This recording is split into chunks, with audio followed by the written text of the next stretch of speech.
Lesson 63. She was not amused.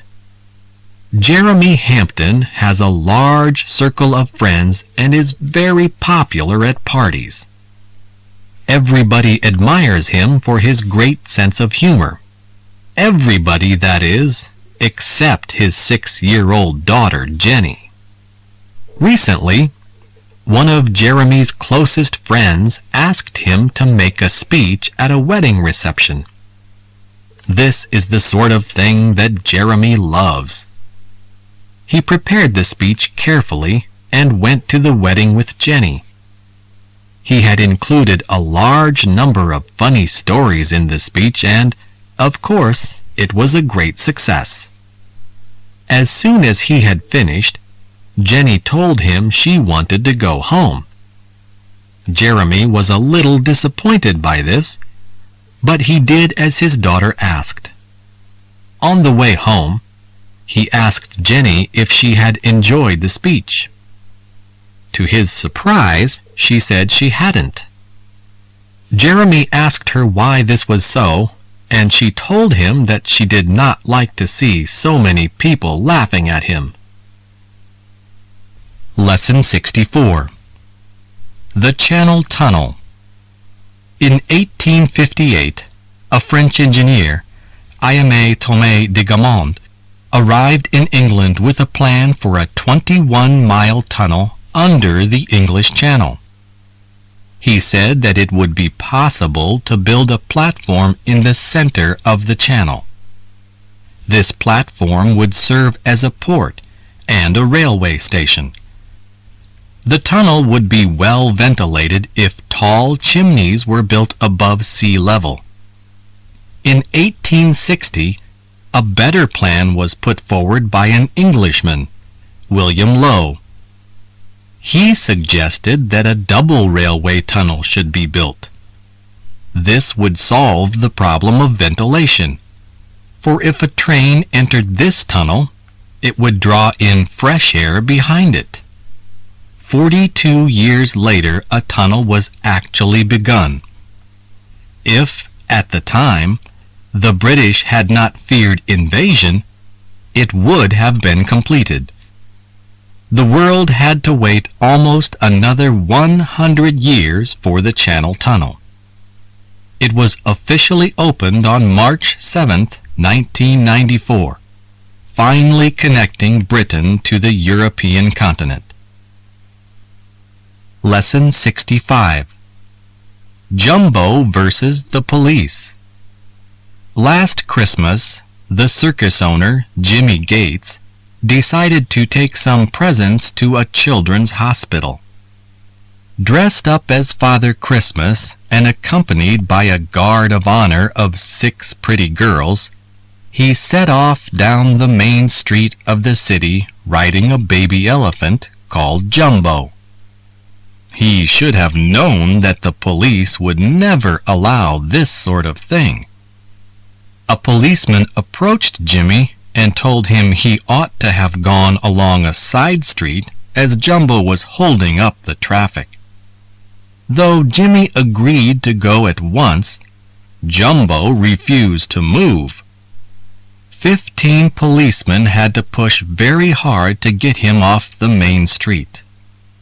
The police had a difficult time, but they were most amused.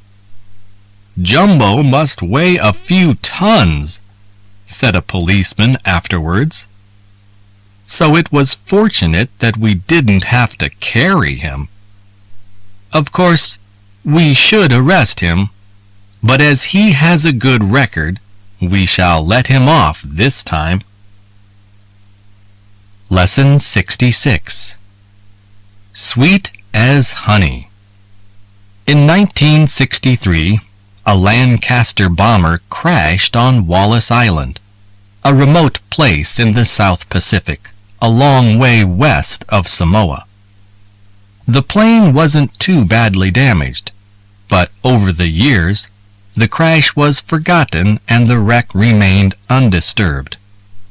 Then, in 1989, 26 years after the crash, the plane was accidentally rediscovered in an aerial survey of the island. By this time, a Lancaster bomber in reasonable condition was rare and worth rescuing. The French authorities had the plane packaged and moved in parts back to France.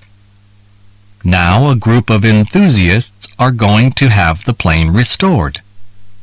It has 4 Rolls-Royce Merlin engines, but the group will need to have only 3 of them rebuilt. Imagine their surprise and delight when they broke open the packing cases and found that the 4th engine was sweet as honey, still in perfect condition.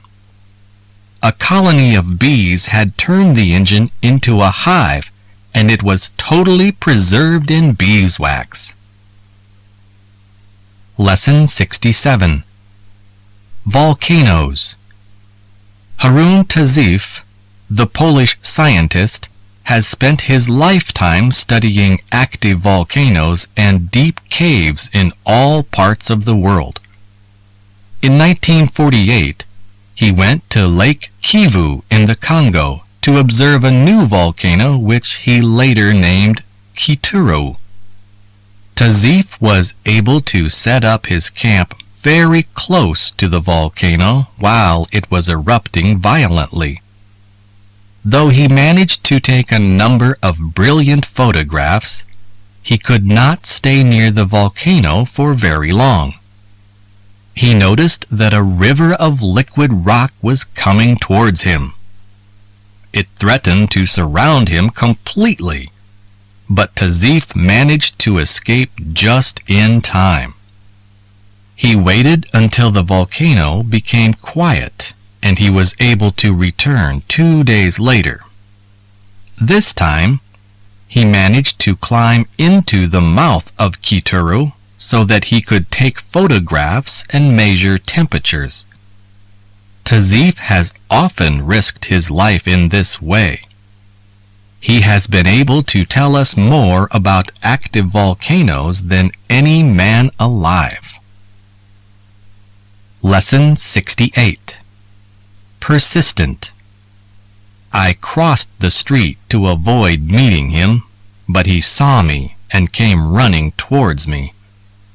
It was no use pretending that I had not seen him, so I waved to him. I never enjoy meeting Nigel Dykes. He never has anything to do. No matter how busy you are, he always insists on coming with you. I had to think of a way of preventing him from following me around all morning. "Hello, Nigel," I said. "Fancy meeting you here." "Hi, Elizabeth," Nigel answered. I was just wondering how to spend the morning. Until I saw you. "You're not busy doing anything, are you?" "No, not at all," I answered. "I'm going to—" "Would you mind my coming with you?" he asked before I had finished speaking. "Not at all," I lied, "but I'm going to the dentist." "Then I'll come with you," he answered. "There's always plenty to read in the waiting room." Lesson 69. But not murder. I was being tested for a driving license for the 3rd time. I had been asked to drive in heavy traffic and had done so successfully. After having been instructed to drive out of town, I began to acquire confidence. Sure that I had passed, I was almost beginning to enjoy my test. The examiner must have been pleased with my performance, for he smiled and said, "Just one more thing, Mr. Ames. Let us suppose that a child suddenly crosses the road in front of you. As soon as I tap on the window, you must stop within 5 feet. I continued driving, and after some time the examiner tapped loudly.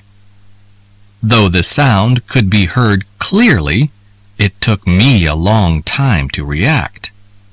I suddenly pressed the brake pedal hard, and we were both thrown forward. The examiner looked at me sadly. "Mr. Ames," he said, in a mournful voice, "you have just killed that child." Lesson 70. Red for danger. During a bullfight, a drunk suddenly wandered into the middle of the ring. The crowd began to shout, but the drunk was unaware of the danger. The bull was busy with the matador at the time, but it suddenly caught sight of the drunk, who was shouting rude remarks and waving a red cap. Apparently sensitive to criticism, the bull forgot all about the matador and charged at the drunk. The crowd suddenly grew quiet. The drunk, however, seemed quite sure of himself. When the bull got close to him, he clumsily stepped aside to let it pass. The crowd broke into cheers, and the drunk bowed. By this time, however, 3 men had come into the ring, and they quickly dragged the drunk to safety. Even the bull seemed to feel sorry for him, for it looked on sympathetically until the drunk was out of the way, before once more turning its attention to the matador. Lesson 71. A famous clock. When you visit London, one of the first things you will see is Big Ben, the famous clock which can be heard all over the world on the BBC. If the Houses of Parliament had not been burned down in 1834, the great clock would never have been erected. Big Ben takes its name from Sir Benjamin Hall, who was responsible for the making of the clock when the new Houses of Parliament were being built. It is not only of immense size, but is extremely accurate as well. Officials from Greenwich Observatory have the clock checked twice a day. On the BBC, you can hear the clock when it is actually striking because microphones are connected to the clock tower. Big Ben has rarely gone wrong. Once, however, it failed to give the correct time. A painter who had been working on the tower hung a pot of paint on one of the hands and slowed it down. Lesson 72. A car called Bluebird. The great racing driver, Sir Malcolm Campbell, was the first man to drive at over 300 miles per hour. He set up a new world record in September 1935 at Bonneville Salt Flats, Utah. Bluebird, the car he was driving, had been specially built for him. It was over 30 feet in length and had a 2,500 horsepower engine.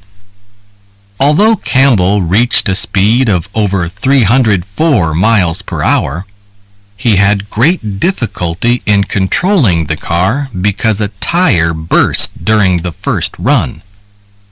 After his attempt, Campbell was disappointed to learn that his average speed had been 299 miles per hour. However, a few days later, he was told that a mistake had been made. His average speed had been 301 miles per hour. Since that time, racing drivers have reached speeds over 600 miles an hour.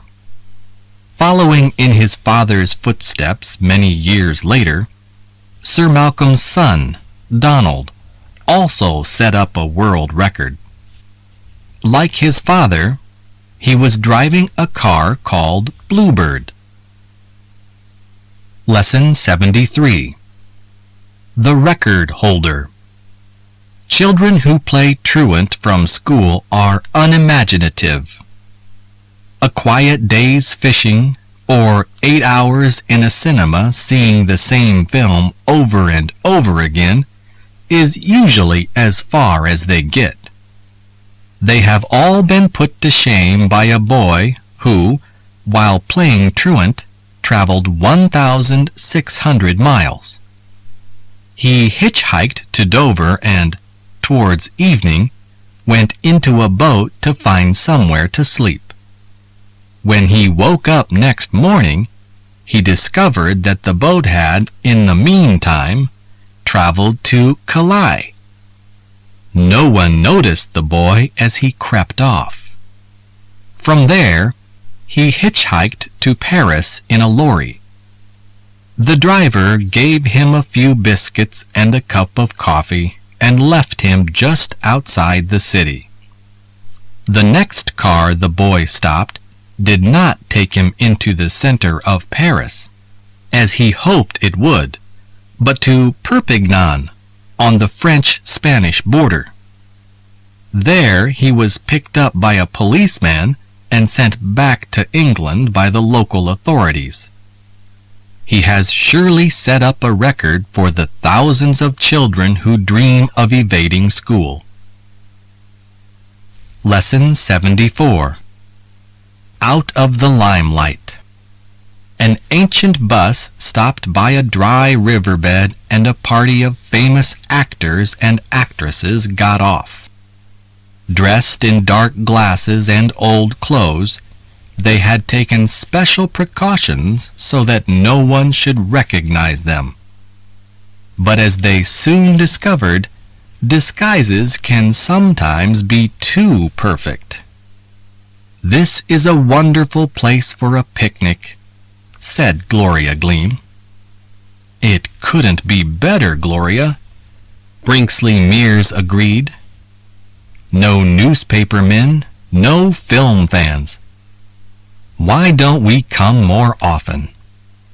Meanwhile, two other actors, Rockwall Slinger and Merlin Greaves, had carried 2 large food baskets to a shady spot under some trees. When they had all made themselves comfortable, a stranger appeared. He looked very angry. "Now you get out of here, all of you," he shouted. "I'm sheriff here. Do you see that notice? It says no camping, in case you can't read." "Look, Sheriff," said Rockwall, "don't be too hard on us. I'm Rockwall Slinger, and this is Merlin Greaves." "Oh, is it?" said the sheriff with a sneer. "Well, I'm Brinkley Mears, and my other name is Gloria Gleam. Now you get out of here fast." Lesson 75. SOS. When a light passenger plane flew off course some time ago, it crashed in the mountains and its pilot was killed. The only passengers, a young woman and her 2 baby daughters, were unhurt. It was the middle of winter. Snow lay thick on the ground. The woman knew that the nearest village was miles away. When it grew dark, she turned a suitcase into a bed and put the children inside it, covering them with all the clothes she could find. During the night, it got terribly cold. The woman kept as near as she could to the children and even tried to get into the case herself, but it was too small. Early next morning, She heard planes passing overhead and wondered how she could send a signal. Then she had an idea. She stamped out the letters SOS in the snow. Fortunately, a pilot saw the signal and sent a message by radio to the nearest town. It was not long before a helicopter arrived on the scene to rescue the survivors of the plane crash. Lesson 76. April Fool's Day. To end our special news bulletin, said the voice of the television announcer, we're going over to the macaroni fields of Calabria. Macaroni has been grown in this area for over 600 years. Two of the leading growers, Giuseppe Moldova and Riccardo Brabante, tell me that they have been expecting a splendid crop this year, and harvesting has begun earlier than usual. Here you can see two workers who, between them, have just finished cutting 3 cartloads of golden brown macaroni stalks. The whole village has been working day and night, gathering and threshing this year's crop before the September rains. On the right, you can see Mrs. Brabante herself. She has been helping her husband for 30 years now. Mrs. Brabante is talking to the manager of the local factory where the crop is processed. This last scene shows you what will happen at the end of the harvest, the famous Calabrian macaroni eating competition. Signor Fratelli, the present champion, has won it every year since 1991. And that ends our special bulletin for today, Thursday, April 1st. We're now going back to the studio. Lesson 77. A successful operation. The mummy of an Egyptian woman who died in 800 BC has just had an operation. The mummy is that of Sheppenmut, who was once a singer in the Temple of Thebes. As there were strange marks on the X-ray plates taken of the mummy, doctors have been trying to find out whether the woman died of a rare disease. The only way to do this was to operate. The operation, which lasted for over 4 hours, proved to be very difficult because of the hard resin which covered the skin. The doctors removed a section of the mummy and sent it to a laboratory. They also found something which the X-ray plates did not show: a small wax figure of the god Dumatef. This god, which has the head of a cow, was normally placed inside a mummy. The doctors have not yet decided how the woman died. They feared that the mummy would fall to pieces when they cut it open, but fortunately this has not happened. The mummy successfully survived the operation. Lesson 78. The Last One. After reading an article entitled Cigarette Smoking and Your Health, I lit a cigarette to calm my nerves. I smoked with concentration and pleasure as I was sure that this would be my last cigarette. For a whole week I did not smoke at all, and during this time my wife suffered terribly. I had all the usual symptoms of someone giving up smoking: a bad temper and an enormous appetite. My friends kept on offering me cigarettes and cigars. They made no effort to hide their amusement whenever I produced a packet of sweets from my pocket. After 7 days of this, I went to a party. Everybody around me was smoking, and I felt extremely uncomfortable.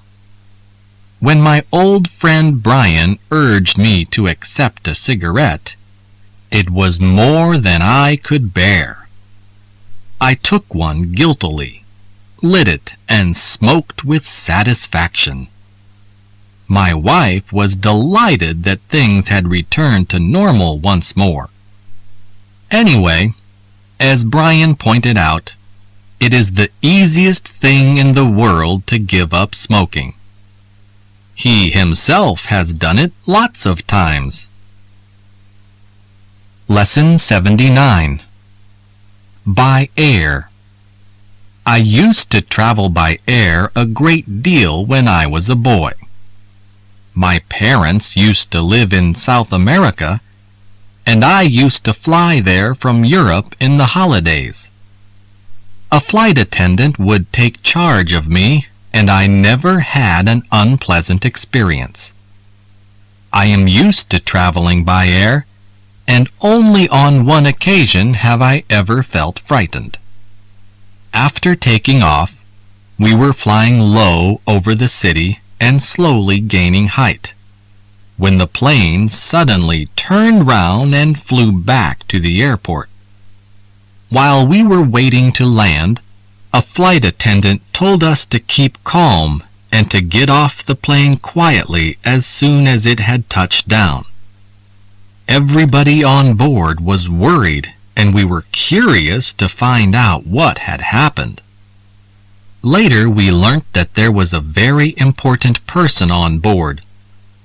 The police had been told that a bomb had been planted on the plane. After we had landed, the plane was searched thoroughly. Fortunately, nothing was found, and 5 hours later we were able to take off again. Lesson 80. The Crystal Palace. Perhaps the most extraordinary building of the 19th century was the Crystal Palace, which was built in Hyde Park for the Great Exhibition of 1851. The Crystal Palace was different from all other buildings in the world, for it was made of iron and glass. It was one of the biggest buildings of all time, and a lot of people from many countries came to see it. A great many goods were sent to the exhibition from various parts of the world. There was also a great deal of machinery on display. The most wonderful piece of machinery on show was Nasmyth's steam hammer. Though in those days, traveling was not as easy as it is today, steamboats carried thousands of visitors across the Channel from Europe. On arriving in England, they were taken to the Crystal Palace by train. There were 6 million visitors in all, and the profits from the exhibition were used to build museums and colleges. Later, the Crystal Palace was moved to South London. It remained one of the most famous buildings in the world until it was burnt down in 1936. Lesson 81. Escape. When he had killed the guard, the prisoner of war quickly dragged him into the bushes. Working rapidly in the darkness, he soon changed into the dead man's clothes. Now, dressed in a blue uniform and with a rifle over his shoulder, the prisoner marched boldly up and down in front of the camp. He could hear shouting in the camp itself. Lights were blazing and men were running here and there. They had just discovered that a prisoner had escaped. At that moment, a large black car with 4 officers inside it stopped at the camp gates. The officers got out and the prisoner stood to attention and saluted as they passed. When they had gone, the driver of the car came towards him. The man obviously wanted to talk. He was rather elderly with gray hair and clear blue eyes. The prisoner felt sorry for him, but there was nothing else he could do. As the man came near, the prisoner knocked him to the ground with a sharp blow. Then, jumping into the car, he drove off as quickly as he could. Lesson 82. Monster or fish? Fishermen and sailors sometimes claim to have seen monsters in the sea. Though people have often laughed at stories told by seamen, it is now known that many of these monsters, which have at times been sighted, are simply strange fish. Occasionally, unusual creatures are washed to the shore, but they are rarely caught out at sea. Some time ago, however, a peculiar fish was caught near Madagascar. A small fishing boat was carried miles out to sea by the powerful fish as it pulled on the line. Realizing that this was no ordinary fish, the fishermen made every effort not to damage it in any way. When it was eventually brought to shore, it was found to be over 13 feet long. It had a head like a horse, big blue eyes, shining silver skin, and a bright red tail.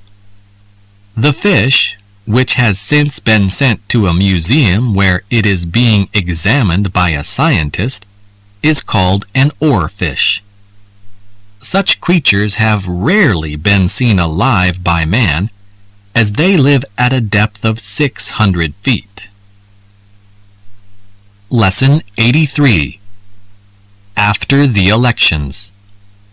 The former Prime Minister, Mr. Wentworth Lane, was defeated in the recent elections. He is now retiring from political life and has gone abroad. My friend, Patrick, has always been a fanatical opponent of Mr. Lane's radical progressive party. After the elections, Patrick went to the former Prime Minister's house. When he asked if Mr. Lane lived there, the policeman on duty told him that since his defeat, the ex-Prime Minister had gone abroad. On the following day, Patrick went to the house again.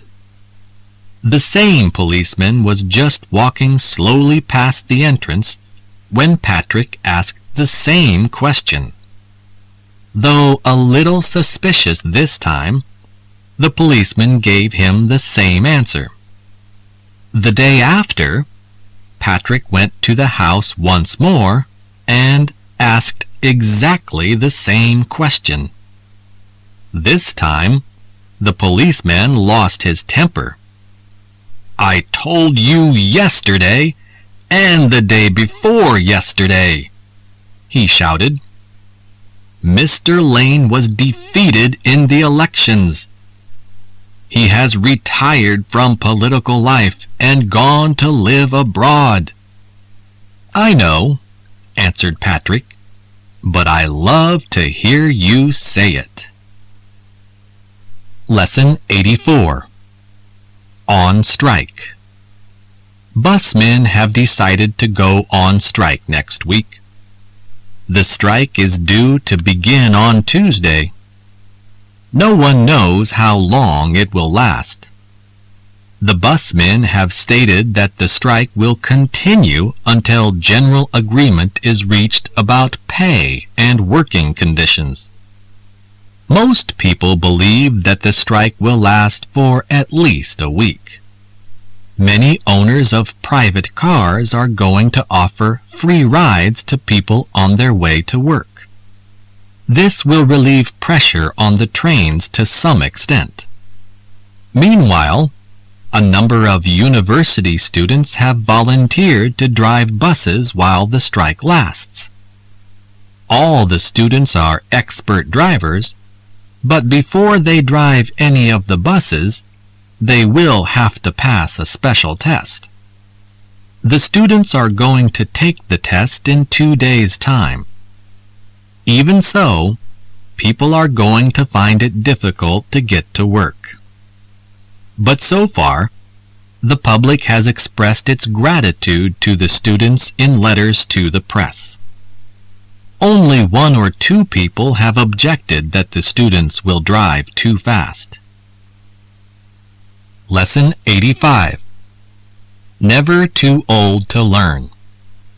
I have just received a letter from my old school, informing me that my former headmaster, Mr. Stuart Page, will be retiring next week.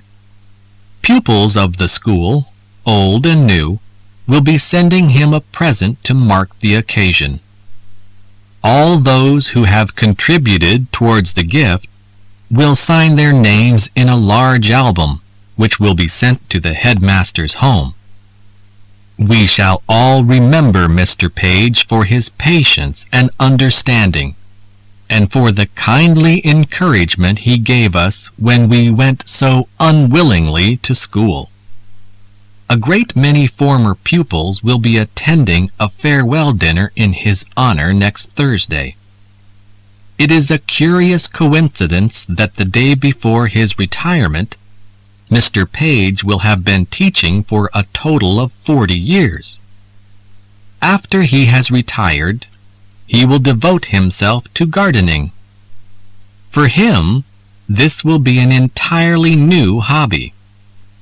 But this does not matter, for, as he has often remarked, one is never too old to learn.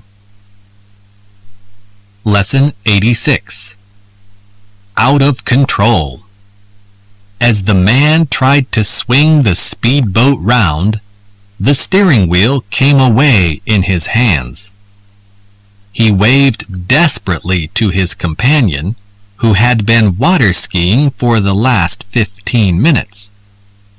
Both men had hardly had time to realize what was happening when they were thrown violently into the sea. The speedboat had struck a buoy, but it continued to move very quickly across the water. Both men had just begun to swim towards the shore when they noticed with dismay that the speedboat was moving in a circle. It now came straight towards them at tremendous speed. In less than a minute, it roared past them only a few feet away. After it had passed, they swam on as quickly as they could because they knew that the boat would soon return. They had just had enough time to swim out of danger when the boat again completed a circle. On this occasion, however, it had slowed down considerably. The petrol had nearly all been used up. Before long, the noise dropped completely and the boat began to drift gently across the water. Lesson 87. A perfect alibi. At the time the murder was committed, I was traveling on the 8 o'clock train to London, said the man. Do you always catch such an early train? Asked the inspector. Of course I do, answered the man. I must be at work at 10 o'clock. My employer will confirm that I was there on time. Would a later train get you to work on time? Asked the inspector. I suppose it would, but I never catch a later train. At what time did you arrive at the station? At 10 to 8. I bought a paper and waited for the train. And you didn't notice anything unusual? Of course not. I suggest, said the inspector, that you are not telling the truth. I suggest that you did not catch the 8 o'clock train, but that you caught the 8:25, which would still get you to work on time. You see, on the morning of the murder, the 8 o'clock train did not run at all. It broke down at Fern Green Station and was taken off the line. Lesson 88. Trapped in a mine. 6 men have been trapped in a mine for 17 hours. If they are not brought to the surface soon, they may lose their lives. However, rescue operations are proving difficult. If explosives are used, vibrations will cause the roof of the mine to collapse. Rescue workers are therefore drilling a hole on the north side of the mine. They intend to bring the men up in a special capsule. If there had not been a hard layer of rock beneath the soil, they would have completed the job in a few hours. As it is, they have been drilling for 16 hours and they still have a long way to go. Meanwhile, a microphone, which was lowered into the mine 2 hours ago, has enabled the men to keep in touch with their closest relatives. Though they are running out of food and drink, the men are cheerful and confident that they will get out soon. They have been told that rescue operations are progressing smoothly. If they knew how difficult it was to drill through the hard rock, they would lose heart. Lesson 89. A slip of the tongue. People will do anything to see a free show, even if it is a bad one. When the news got round that a comedy show would be presented at our local cinema by the P&U Birdseed Company, we all rushed to see it. We had to queue for hours to get in, and there must have been several hundred people present just before the show began. Unfortunately, the show was one of the dullest we have ever seen. Those who failed to get in need not have felt disappointed, as many of the artists who should have appeared did not come. The only funny things we heard that evening came from the advertiser at the beginning of the program. He was obviously very nervous, and for some minutes stood awkwardly before the microphone. As soon as he opened his mouth, everyone burst out laughing. We all know what the poor man should have said, but what he actually said was, "This is the Pooh and E Seed Bird Company.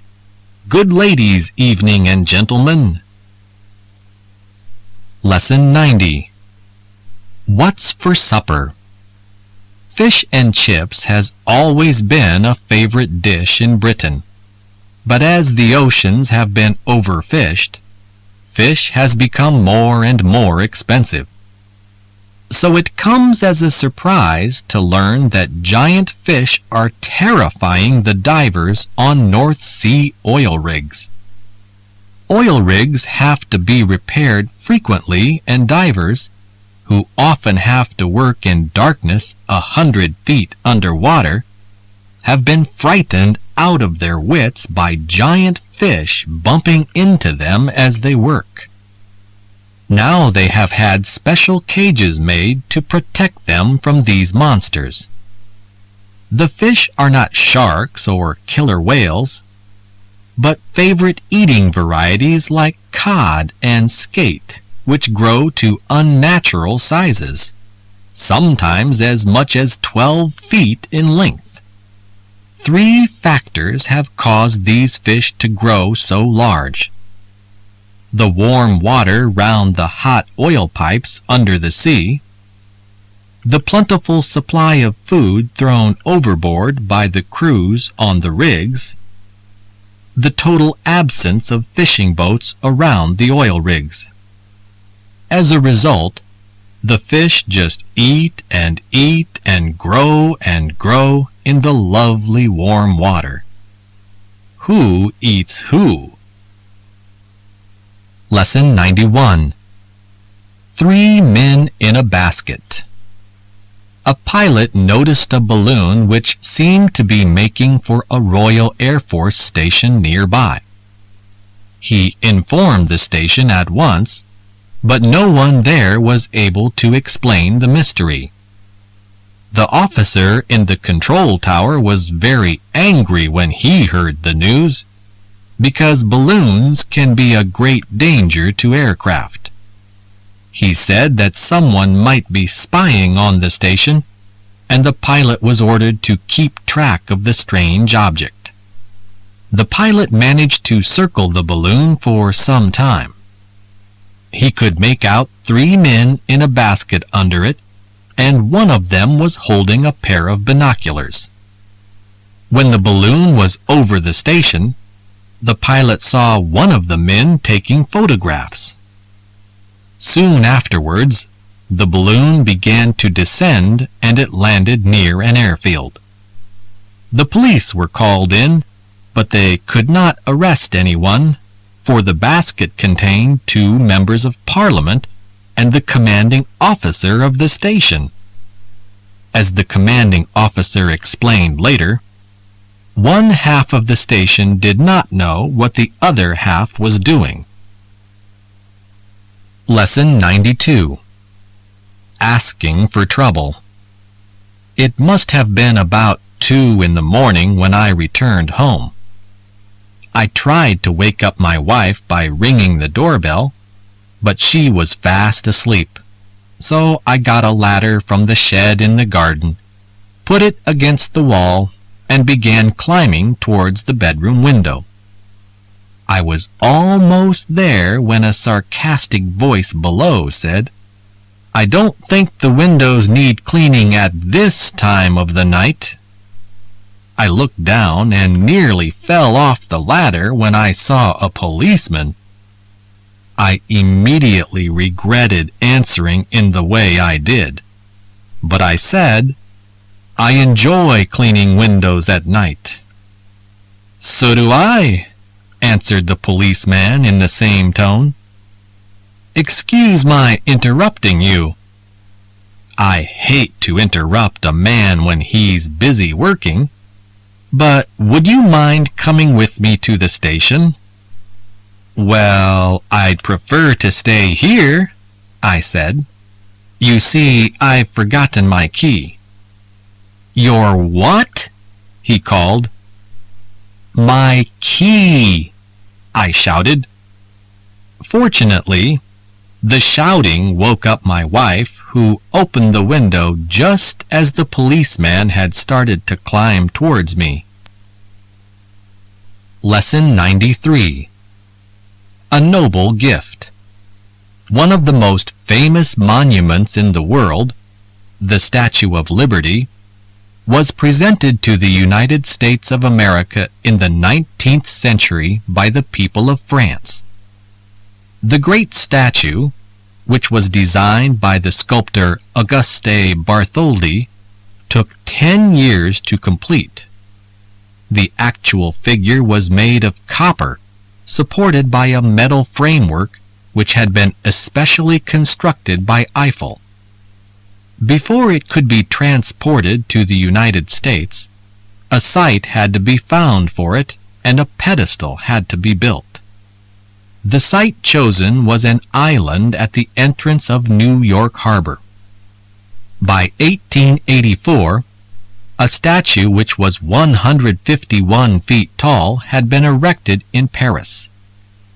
The following year, it was taken to pieces and sent to America. By the end of October 1886, the statue had been put together again, and it was officially presented to the American people by Bartholdi.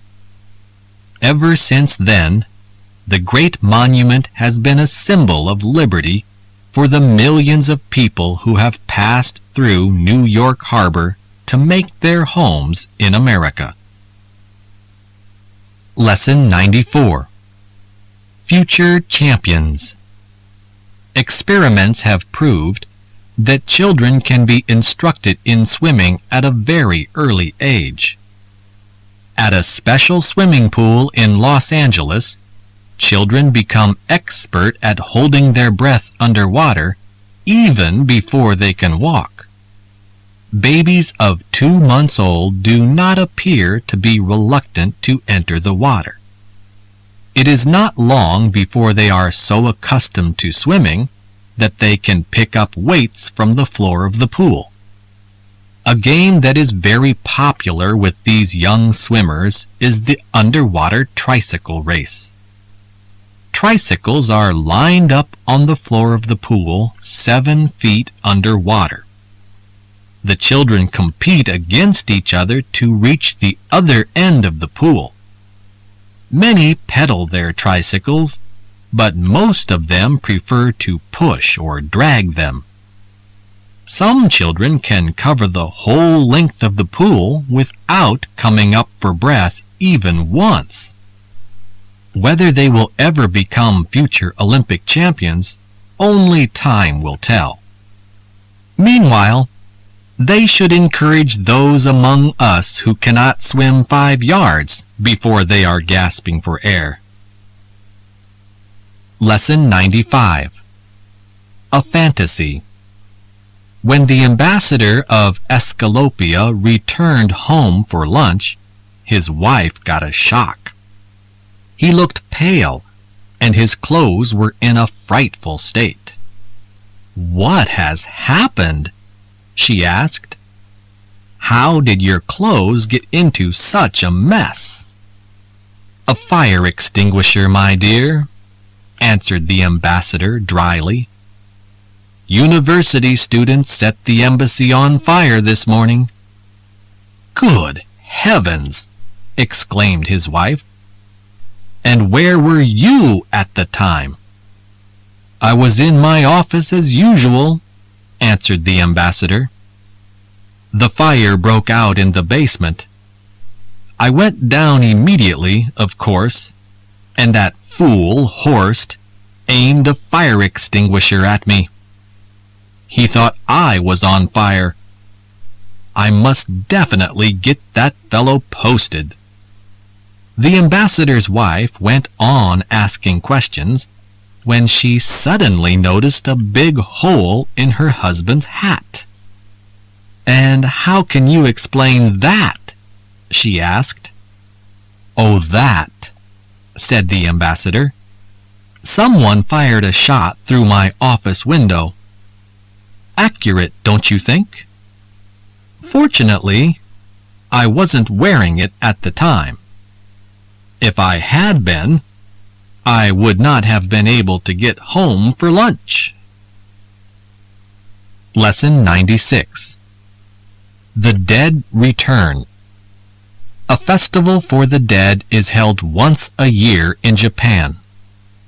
This festival is a cheerful occasion, for on this day, the dead are said to return to their homes and they are welcomed by the living. As they are expected to be hungry after their long journey, food is laid out for them.